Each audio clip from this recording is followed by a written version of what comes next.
ये वतन का वतन का राग सुनने वाले सभी श्रोताओं को सुनीता सिंह का नमस्कार। भारतीय स्वाधीनता आंदोलन के इतिहास में रानी लक्ष्मीबाई का नाम स्वर्णिम अक्षरों में दर्ज है। उनकी वीरता और उनके शौर्य पर बहुत कुछ लिखा और कहा गया है, लेकिन 1857 के भी पहले दक्षिण में एक रानी हुई जिन्होंने अंग्रेजों के विरुद्ध अत्यंत वीरता के साथ युद्ध किया और उन्हें परास्त कर इतिहास रच दिया था। अंग्रेजों से लोहा लेने वाली भारत की वो पहली रानी थीं शिवगंगा की रानी वेलू नचियार, जिन्हें तमिलनाडु के लोग वीर मंगई कहकर पुकारते हैं। वीर मंगई यानी बहादुर महिला। शिवगंगा तमिलनाडु का एक ऐतिहासिक जिला है। राजधानी चेन्नई से करीब 450 किलोमीटर दूर दक्षिण और मदुरई से 48 किलोमीटर दूर पूर्व में बसा हुआ है शिवगंगा। शिवगंगा का पुराना नाम सेतुनाडु था। ये नायक साम्राज्य द्वारा स्थापित 72 छावनियों में से एक थी। नायक अधिपति अपने नाम के आगे सेतुपति लगाते थे। इसी शिवगंगा में अंग्रेजों के विरुद्ध ऐतिहासिक युद्ध किया था रानी वेलू नचियार ने। वेलू नचियार का जन्म 3 जनवरी सन 1730 में रामनाथपुरम के राज परिवार में हुआ था। वो पिता राजा चेल्लामुथु विजया राघुनाथ सेतुपति तथा मां रानी सकंदी मुत्थल सेतुपति की इकलौती संतान थीं। उनका लालन पालन एक राजकुमार की तरह हुआ। बचपन से ही उन्होंने आधारभूत शिक्षा के साथ साथ हथियार चलाना भी सीखा। वो तलवारबाजी, तीरंदाजी, घुड़सवारी, हंसिया फेंकने, भाला फेंकने और लाठी चलाने की कला में निपुण हो गईं। वेलू नचियार ने अस्त्र शस्त्र चालन के साथ ही विभिन्न भाषाओं का ज्ञान भी प्राप्त किया। वो मलयालम, तेलुगु, फ्रेंच, उर्दू और अंग्रेजी भाषाओं में पारंगत थीं। साथ ही उन्होंने तमिल ग्रंथों का भी गहन अध्ययन किया था। सन 1746 में 16 वर्ष की उम्र में उनके माता पिता ने उनका विवाह शिवगंगा के राजा शशिवर्मा थेवर के बेटे मुथुवदुगनाथ पेरिया वुदया थेवर के साथ किया, जो आगे चलकर शिवगंगा के राजा हुए और वेलू नचियार शिवगंगा की महारानी। वेलू नचियार अपने पति की मित्र और सलाहकार भी थीं। उनकी एक बेटी हुई जिसका नाम वेल्लाची रखा गया। 2 दशक तक शिवगंगा पर राजा का शासन चलता रहा। जनता अपने राजा से अति प्रसन्न थी।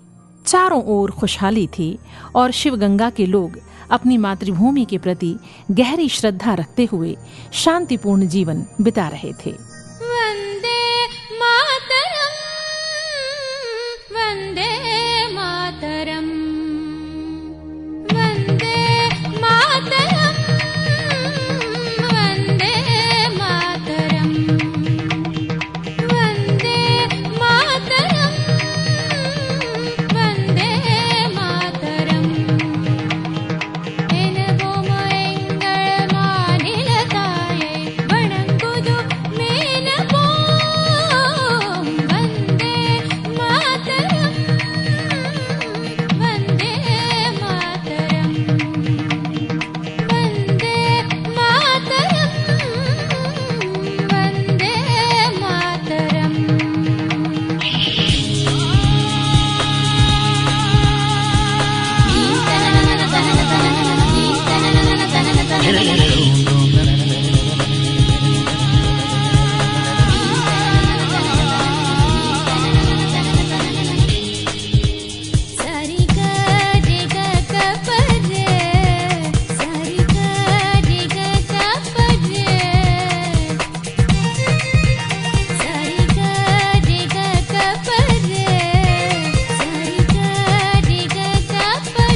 जाति मतंगल पारमहय्यर जन्म में देश है दिन रायन।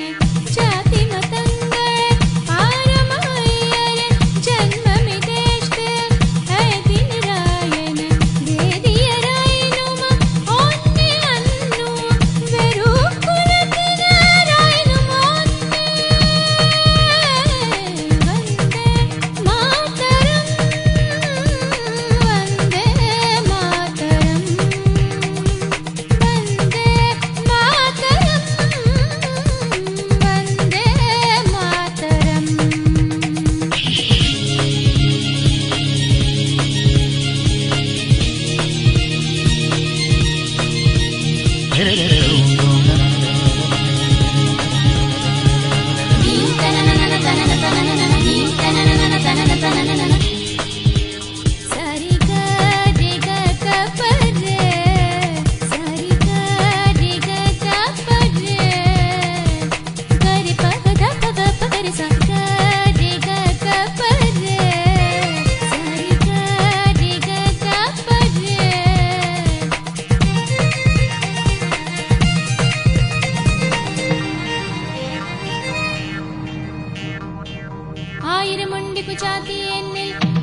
उन दिनों ईस्ट इंडिया कंपनी दक्षिण में अपनी जड़ें मजबूत करने में जुटी हुई थी।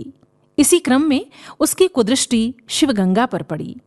शिवगंगा जिले में महाकालेश्वर का एक प्राचीन मंदिर था। राजा अपनी दूसरी पत्नी गौरी नचियार के साथ महाकालेश्वर के दर्शन के लिए गए हुए थे। उसी समय आरकोट के नवाब और अंग्रेजी सेना ने मिलकर शिवगंगा पर आक्रमण कर दिया। आरकोट के नवाब और अंग्रेजों की मिली भगत से राजा थेवर पहले से ही कुछ सचेत थे, इसीलिए उन्होंने रानी वेलू नचियार के साथ कुछ सुरक्षा प्रबंध कर रखे थे। उन्होंने शिवगंगा के चारों ओर कंटीली झाड़ियां लगवा दी थीं और जगह जगह खाइयां खुदवा रखी थीं। इसके अलावा कुछ महत्वपूर्ण स्थानों पर सैनिक चौकियां भी तैयार की थीं, लेकिन उनकी कोई भी पूर्व तैयारी कारगर नहीं हुई। कर्नल जोसेफ स्मिथ पूरब से और कैप्टन बिंजोर पश्चिम से आगे बढ़े। शिवगंगा को घेरते हुए उन्होंने कीरानूर और शोलापुरम चौकियों पर अपना कब्जा कर लिया। आरकोट के नवाब और अंग्रेजी सेना के साथ भीषण संघर्ष हुआ। इस युद्ध में राजा थेवर और बहुत से सैनिकों को अपने जीवन का बलिदान देना पड़ा। राजा थेवर के साथ साथ उनकी पत्नी गौरी नचियार को भी अंग्रेजों ने मौत के घाट उतार दिया। राजा की मृत्यु के बाद भी अंग्रेज रुके नहीं। उन्होंने सैकड़ों स्त्री पुरुष, बूढ़े और बच्चों की भी जान ले ली। ऐसे विकट समय को देखकर रानी वेलू नचियार समझ गईं कि ये समय लड़ाई का नहीं, जीवन रक्षा का है। जीवन शेष रहा तो शिवगंगा को वो पुनः प्राप्त कर लेंगी। उन्होंने विवेक से काम लिया और अपनी बेटी को साथ लेकर शिवगंगा दुर्ग से बचकर निकल गईं। अंग्रेज सैनिक लगातार उनका पीछा कर रहे थे। शिवगंगा से निकलकर रानी वेलू नचियार ने अरियाकुरिची कोविल में शरण ली। रानी की एक सहयोगी उदयाल को रानी के विषय में जानकारी होगी, इस विचार से अंग्रेज सैनिकों ने उससे रानी का पता पूछा, लेकिन उसने रानी की कोई भी जानकारी सैनिकों को नहीं दी और अकेले ही अंग्रेजों पर टूट पड़ी। इस संघर्ष में उसने अपना जीवन बलिदान कर दिया। आरकोट के नवाब और अंग्रेजी सेना से बचती हुई रानी वेलू नचियार अपनी बेटी और अपने कुछ अंगरक्षकों के साथ तमिलनाडु के डिंडीगुल के निकट विरूपाक्षी आ गईं। वहां के राजा गोपाल नायक्कर ने उन्हें संरक्षण दिया। इस बीच रानी के विश्वासपात्र सेना नायक वेल्लू मारुतु और चिन्ना मारुतु भी अपनी रानी के संरक्षण स्थान पर आ पहुंचे। सुरक्षा कारणों से रानी डिंडीगुल में रहने लगीं और अंग्रेजों को अपनी भूमि से खदेड़ने की योजना बनाने लगीं। अपनी मातृभूमि की स्वाधीनता ही अब उनका लक्ष्य था। हे मातृभूमि, तुझको हम करते बारंबार प्रणाम। हे मातृभूमि, तुझको हम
डिंडीगुल में ही रानी वेलु नचियार ने मैसूर के शासक हैदर अली से भेंट की।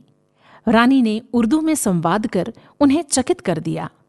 हैदर अली ने रानी वेलु नचियार को अंग्रेजों के साथ युद्ध में हर संभव सहायता करने का वचन दिया। हैदर अली रानी से इतना अधिक प्रभावित हुए कि उन्होंने रानी को 400 पाउंड मासिक आर्थिक सहायता, 5000 पैदल सेना, इतने ही घुड़सवार सैनिक और भारी मात्रा में अस्त्र शस्त्र भी प्रदान किए। हैदर अली का समर्थन प्राप्त कर रानी वेलु नचियार ने अपनी सेना का गठन किया। साथ ही उन्होंने एक महिलाओं की सेना भी बनाई। महिला सेना का नाम बहादुर महिला उदयल के नाम पर उदयाल नारी सेना रखा गया। रानी वेलु नचियार महिला सैनिकों को स्वयं प्रशिक्षण देती थीं। अपनी सबसे भरोसेमंद, बहादुर और चतुर महिला कोयली को उन्होंने महिला सेना का सेनापति नियुक्त किया था। आगे चलकर कोयली ने स्वयं का बलिदान देकर शिवगंगा के युद्ध में महत्वपूर्ण योगदान दिया। रानी वेलु नचियार ने 8 साल तक तैयारी की और एक मजबूत सैन्य संगठन तैयार कर लिया। सन 1780 के दशहरे के दिन को उन्होंने अंग्रेजों से युद्ध के लिए चुना। शिवगंगा दुर्ग के अंदर देवी राजराजेश्वरी का मंदिर था, जिसमें प्रतिवर्ष दशहरे का उत्सव बहुत धूमधाम के साथ मनाया जाता था। देवी पूजन में महिलाएं बड़ी संख्या में शामिल होती थीं। रानी ने इसी अवसर का लाभ उठाने का विचार किया। रानी वेलु नचियार को अंग्रेजों के शस्त्रागार का पता चल चुका था। रानी ने इतिहास में अंकित पहले आत्मघाती बम हमले की योजना बनाई। रानी की सेना की सेनापति कोयली इस योजना के लिए स्वयं बलिदान देने के लिए आगे बढ़ीं। मंदिर के पास ही अंग्रेजों का शस्त्रागार होने के कारण पुरुषों को इस उत्सव में शामिल होने की अनुमति नहीं थी। दशहरे के दिन जैसे ही शिवगंगा दुर्ग का मुख्य द्वार खुला, कोयली के साथ उदयाल नारी सेना की वीरांगनाएं भी दुर्ग में प्रवेश कर गईं। किसी को कानो कान खबर नहीं हुई। सेना की सभी वीरांगनाएं साधारण वस्त्रों में थीं। फूलों और फलों की टोकरियों में उन्होंने अपने हथियार छुपाए हुए थे। अवसर देखकर उदयाल नारी सेना ने हमला बोल दिया। मंदिर में दीपक जलाने के लिए घी की व्यवस्था थी। भीड़ भाड़ का फायदा उठाकर कोयली ने घी को अपने ऊपर उड़ेल लिया। घी से तरबतर कोयली शस्त्रागार की ओर बढ़ गईं और भीतर जाते ही उन्होंने अपने कपड़ों में आग लगा ली। वहां तैनात रक्षक कुछ समझ पाए, इससे पहले ही आग की लपटों ने शस्त्रागार को जलाकर नष्ट कर दिया। तुरंत ही रानी वेलु नचियार ने अपनी सेना के साथ शिवगंगा किले पर धावा बोल दिया। ये एक अप्रत्याशित हमला था। अंग्रेज रानी का युद्ध कौशल और उनकी वीरता देखकर हैरान थे। अब तक उन्होंने किसी भी महिला को इस तरह युद्ध करते नहीं देखा था। रानी की वीरता और युद्ध नीति के सामने अंग्रेजी सेना मैदान छोड़कर भाग गई। अब शिवगंगा पर रानी वेलु नचियार का अधिकार हो गया। सन 1780 से 1790 तक रानी वेलु नचियार ने शिवगंगा पर शासन किया और फिर उन्होंने अपनी बेटी वेल्लासी को अपना उत्तराधिकारी घोषित किया। लंबी बीमारी के चलते 25 दिसंबर सन 1796 को रानी वेलु नचियार ने अंतिम सांस ली। ऐसी महान वीरांगना को हमारा शत शत नमन। मन मेरे धरती पर चलना, मन मेरे धरती पर चलना, तारों की चाहत रखना, मन मेरे धरती पर चलना, तारों की चाहत रखना, नील गगन कुछ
ये वतन का